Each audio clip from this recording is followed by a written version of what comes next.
خپل نکاح خپل اختیار ستا، مګر بیا هم صیبه زنانه بیا هم شرمیږي، خپله خو نسي ویلی. په زرګونو نه په لکونو کونډې د نکاح په انتظار ناستې، په زرګونو نه په لکونو معذوره زنانې په کورو کې د نکاح په انتظار دي. تی پر دې زما څه خوا مه بدوي. زنانې به وایي چې ته موږ ته اور بلې، وایي زموږ خاوند بیا دویمه نکاح کوي، دا ته څنګه خبرې کوې؟ او خاوند بیا څه وایي؟ وایي دا ته څنګه خبرې کوې؟ دغه زنانې چې کومې دي هغه بیا د موږ سره جنجال کوي.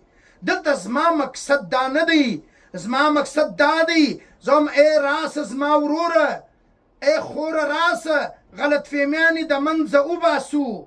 زموږ په مابین کې، زموږ په معاشره کې چې کومې غلط فهمیانې دي هغه موږ د مابین زه وباسو. اوس ګورئ، الله دې نه کوي، الله دې د هر انسان او د هر مسلمان د سره چپوي. وایه وره که چیرې ګورئ موږ دا نه برداشتوو. وره ډېر زموږ په معاشره کې داسې انسانان شته، وایي بعضې اکثره زنانې خوندي وایي زه و خپل خاوند ته دویم واده کول زما زړه نه غواړي او زما زړه نه برداشي، دا زه نسم برداشتولی.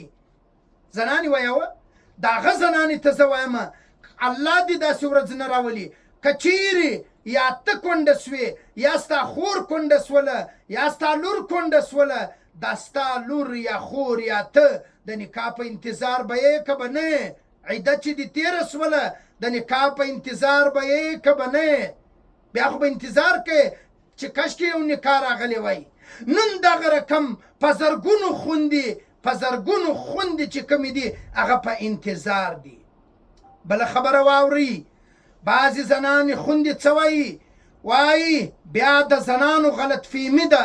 وایه اورئ، بعضې زنانې خوندې وایي چې زه کله چې خاوند یې وفات سي دا د واده یو 10 کاله کېږي یا یو 15 کاله کېږي، د واده یې لږ ټیم کېږي. دا څه وایي؟